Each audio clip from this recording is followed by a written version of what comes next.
Hello student, कैसे हो आप सभी लोग? आई होप बहुत अच्छे होंगे और बहुत ही अच्छे होना चाहिए। आज अपन नई क्लास में डिस्कशन करेंगे एनाटॉमी फिजियोलॉजी के अंदर ब्लड के बारे में।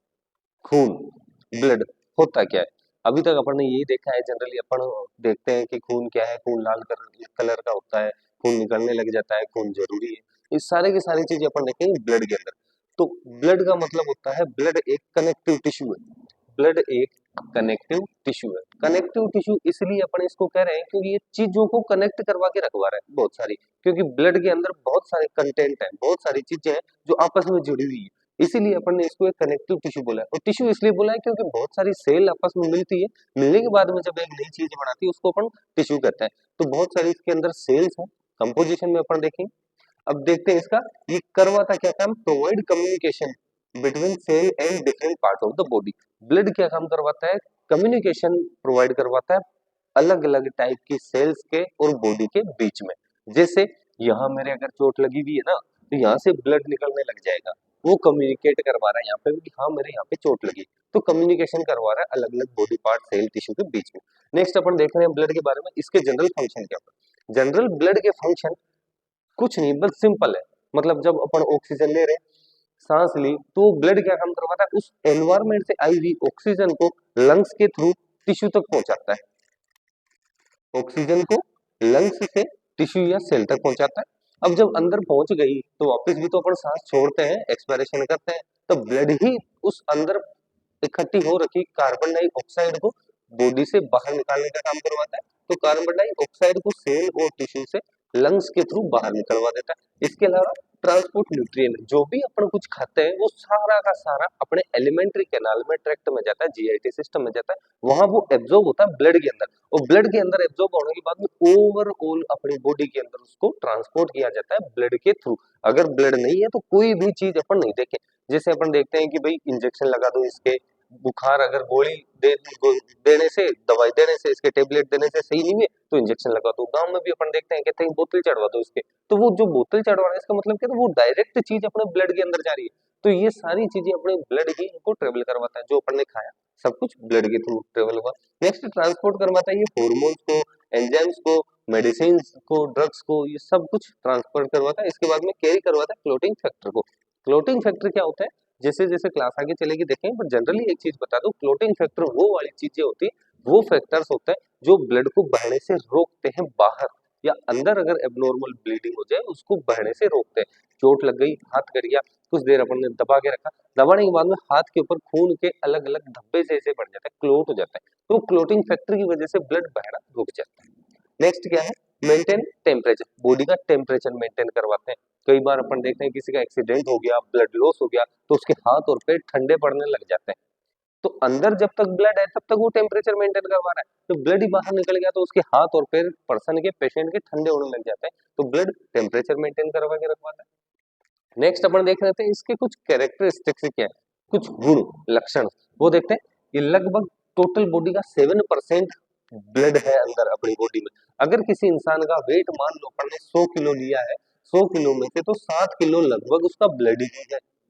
तो blood 7% of total body weight का काम करवाता है। नेक्स्ट एवरेज ब्लड अपन देखते हैं ना, तो 4 से 4.5 लीटर के लगभग वेट होता है, ब्लड का अमाउंट होता है लगभग 4 से 4.5 लीटर। ये वेरी कर सकता है पर्सन की हेल्थ के स्टेटस के ऊपर। अगर कोई हेल्दी पर्सन है, द ग्रेट खली के जैसा, तो उसके अंदर अमाउंट थोड़ा ज्यादा होगा। और थोड़ी हाइट कम है या पर्सन की जो फिजिकल ग्रोथ है उसके अकॉर्डिंग अपन देखते हैं तो उसके अंदर थोड़ा सा अमाउंट कम देखने को अपने को मिल सकता है। नेक्स्ट अपन देखते हैं इसका कलर लाल होता है खून का। कभी भी खून निकालता है तो लाल कलर दिखता है। तो लाल कलर होने का कारण ये है कि क्योंकि उसके अंदर हीमोग्लोबिन पाया जाता है। तो आगे अपन हीमोग्लोबिन के ऊपर भी डिस्कशन करें। नेक्स्ट है पीएच। पीएच होती है 7.35 टू 7.45। मतलब ये स्लाइटली एल्केलिक है। एसिडिक होता तो 7 से रेंज कम होती, एल्केलिक है इसलिए 7 से रेंज थोड़ी इसकी ज्यादा है। नेक्स्ट अपन देखते हैं टेम्परेचर कितना होता है ब्लड का। तो ब्लड का टेम्परेचर होता है 38 डिग्री सेल्सियस या सेंटीग्रेड या 100.4 डिग्री फ़ारेनहाइट। ये ब्लड के कुछ कैरेक्टरिस्टिक्स है। अब अपन देखते हैं कि ब्लड के कंपोजिशन क्या है, कि ब्लड किन किन चीजों से मिलके बढ़ता है। अब अपन देख रहे हैं कंपोजिशन ऑफ ब्लड, मतलब ब्लड किन किन चीजों से मिलके बढ़ता है। तो ब्लड के जनरली दो कंपोजिशन है सबसे इंपॉर्टेंट। सबसे पहला है प्लाज्मा, दूसरा होता है ब्लड की सेल्स।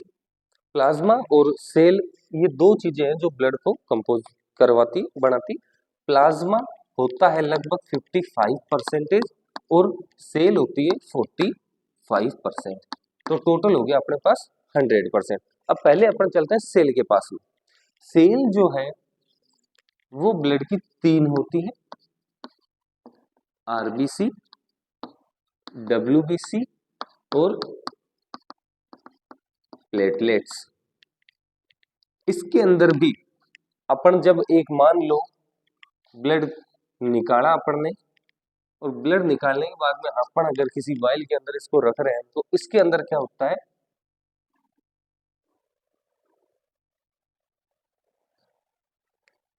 उस ब्लड के सैंपल को सेंट्रीफ्यूज मशीन में डाला जाता है। सेंट्रीफ्यूज मशीन क्या काम करवाती है, इसको घुमाने का काम करवाती है, सर्किल करवाने का। तो ये बहुत ही ज्यादा स्पीड से इसको रोटेट करवाती है।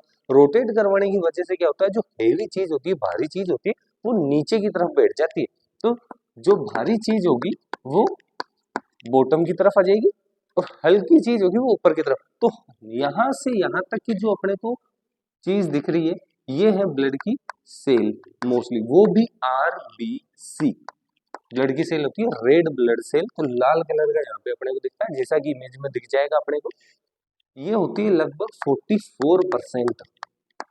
देखो टोटल अमाउंट अपने पास सेल का 45 था, 45 में से भी 1% ही है दूसरी, 44% आरबीसी। इसी की वजह से खून का कलर लाल होता है रेड ब्लड से। सोचो अगर ये 2-3% होती तो खून का कलर लाल नहीं होता, खून का कलर कुछ और ही होता। ज्यादा है इसलिए लाल। इसके ऊपर जो ये वाली चीज दिख रही यहाँ पे होती है डब्ल्यूबीसी प्लस प्लेटलेट दोनों, और वो होती है 1%।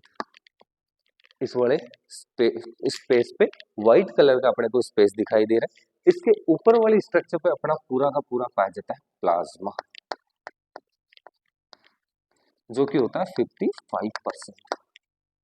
तो आरबीसी कितनी, 44%, और ये दोनों मिलके हैं 1%। डब्ल्यूबीसी काम क्या करवाती है, डब्ल्यूबीसी काम करवाती है बैक्टीरिया वायरस से लड़ने का। अगर यही लड़ने वाली चीज ही बहुत ज्यादा होगी तो ऑटोमेटिकली लड़ाई होगी ज्यादा, अपने ही नुकसान होगा ज्यादा, इसलिए अमाउंट कम है इसका। प्लेटलेट का काम होता है खून का थक्का जमाना, क्लोटिंग करवाने का। अगर प्लेटलेट का अमाउंट ज्यादा हो जाएगा तो इसका काम भी ज्यादा हो जाएगा। तो ज्यादा काम होने की वजह से क्या होगा, अपने ही खून को अंदर ये क्लोट करवाने लग जाएगी, तो वो खून बह नहीं पाएगा। और ऑक्सीजन ज्यादा इसलिए क्योंकि ऑक्सीजन, ये आरबीसी ज्यादा इसलिए क्योंकि आरबीसी के पास में हीमोग्लोबिन होता है, और हीमोग्लोबिन ही ऑक्सीजन को लेके जाता है। तो जितनी ज्यादा आरबीसी होगी उतना ज्यादा हीमोग्लोबिन, और जितना ज्यादा हीमोग्लोबिन उतनी ही ज्यादा ऑक्सीजन, इसलिए इसका अमाउंट ज्यादा होता है। नेक्स्ट अपन चलते हैं प्लाज्मा के ऊपर। प्लाज्मा टोटल 55% है। तो इस प्लाज्मा में भी लगभग 92% तो वाटर होता है, पानी, लिक्विड। इसीलिए खून पतला होता है, पानी के जैसा होता है लगभग खून। नेक्स्ट है बचा हुआ लगभग 8%, वो होता है सोलिड, जिसके अंदर अलग अलग चीजें। अब अपन सोलिड कंटेंट देखें तो सोलिड कंटेंट दो चीजों के अंदर ये डिवाइड होता है। पहला होता है ऑर्गेनिक और दूसरा होता है इनऑर्गेनिक। ऑर्गेनिक और इनऑर्गेनिक का मतलब क्या, अपन ने केमिस्ट्री में पढ़ा है, 12th क्लास में अपन पढ़ते हैं तो कहता है अकार्बनिक और कार्बनिक। वो वाली चीजें जिनके अंदर कार्बन होता है, जो जलने के बाद में काला धुआं देती है, वो कार्बनिक मतलब ऑर्गेनिक। और जो चीजें जलने के बाद में काला धुआं नहीं देती वो इनऑर्गेनिक मतलब अकार्बनिक। तो ऐसी चीजें कौन कौन सी है जो अपनी बॉडी के अंदर ही अपन यूज करते हैं, जो जलने से काला धुआं देती है, वो सारी की सारी ऑर्गेनिक सॉलिड में पाई जाएगी। जैसे रोटी अपन खाते हैं तो रोटी जब जल जाती है तो काली हो जाती है, काला धुआं देने लगती है। चावल अपन खाते हैं तो चावल काला धुआं देते हैं जलने के बाद में। इसके बाद में घी जलता है तो वो भी काला धुआं देता है। अपन ग्लूकोज, कुछ चीजें जो अपने को ग्लूकोज प्रोवाइड करवाती है वो जलती है तो काला धुआं दे रही है। इसका मतलब ये है कि घी मतलब फैट, रोटी और चावल, इसका मतलब कार्बोहाइड्रेट, क्योंकि रोटी के अंदर गेहूं में, चावल में कार्बोहाइड्रेट होता है, तो कार्बोहाइड्रेट। दूसरे ग्लूकोज, शुगर, ये सारी की सारी चीजें, ग्लूकोज, एमाइनो एसिड, प्रोटीन, ये सारी की सारी चीजें जब जलती है तो काला धुआं देती है, इसलिए वो ऑर्गेनिक चीजें। तो सॉलिड ऑर्गेनिक ये चीजें, और इनऑर्गेनिक कंटेंट वो है जितने भी अपने आयंस हैं। जैसे sodium, potassium, calcium, magnesium, phosphorus, ये सारे के सारे इनऑर्गेनिक कंटेंट होते हैं। तो ये है ब्लड का कंपोजिशन की ब्लड किन किन चीजों से मिलकर बनता है। ब्लड बनता है प्लाज्मा, और सेल से प्लाज्मा 55 तो सेल 45 है। प्लाज्मा अलग से 92% इसका वाटर का और 8% सोलिड का। Solid is also divided into two part, organic and inorganic compound. Organic compound कौन कौन से, ये इनऑर्गेनिक कंपाउंड। ये सेल की अपन बात करते हैं तो सेल आरबीसी, डब्ल्यूबीसी, प्लेटलेट, इनके दूसरे नाम है इरिथ्रोसाइट, इसको ल्यूकोसाइट और इसको थ्रोम्बोसाइट।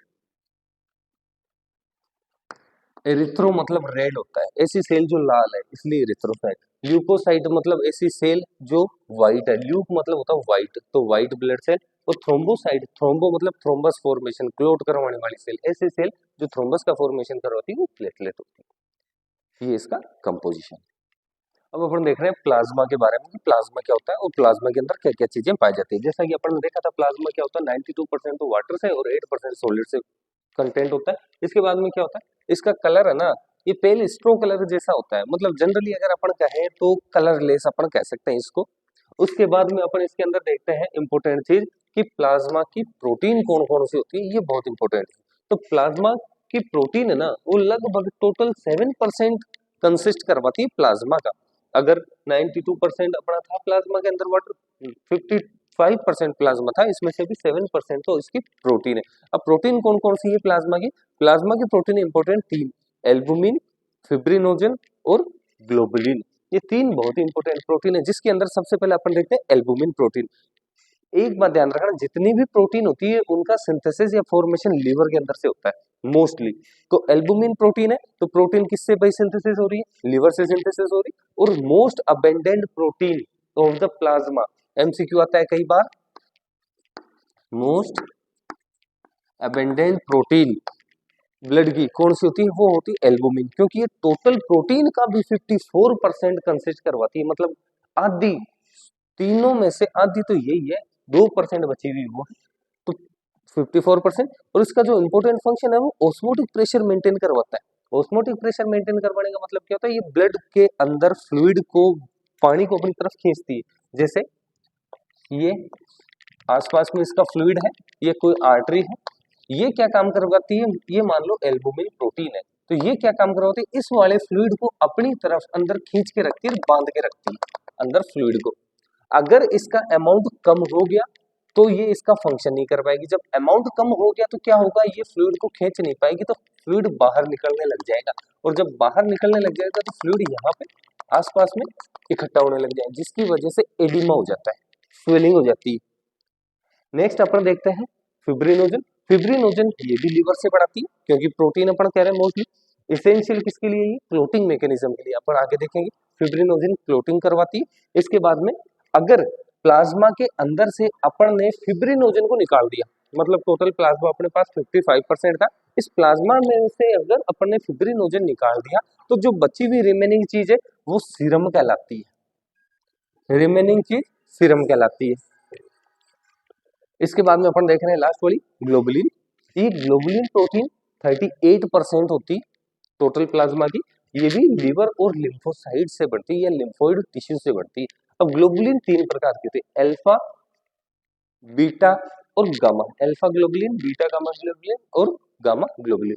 अल्फा और बीटा वाली लीवर से बढ़ती है और इनका काम होता है ट्रांसपोर्टेशन करना फैट सोल्यूबल विटामिन का। जो फैट सोल्यूबल विटामिन है उन वाले विटामिन का ट्रांसपोर्ट करवाने का काम होता है, इनकी वजह से ट्रांसपोर्टेशन इसका होता है। नेक्स्ट अपन देख रहे हैं गामा ग्लोबुलिन। तो गामा ग्लोबुलिन लिम्फोइड टिश्यू से बढ़ती है। गामा ग्लोबुलिन को अपन इम्यूनोग्लोबुलिन भी कहते हैं, आईजी, जो अपन कई बार आगे पढ़ते हैं, अपन ने पढ़ा है आईजीजी, आईजीएम। तो ये वाली जो भी है वो गामा वाली है इम्यूनोग्लोबुलिन। ये एक्ट करती है एंटीबॉडी, क्योंकि अपने को बैक्टीरिया वायरस से बचाने का काम करवाती है, तो ये एंटीबॉडी का काम करवाती है। बाहर से कोई एंटीजन आया उसके अगेंस्ट में ये एंटीबॉडी बनवाती है और प्रोटेक्शन का काम अपने करवाती है।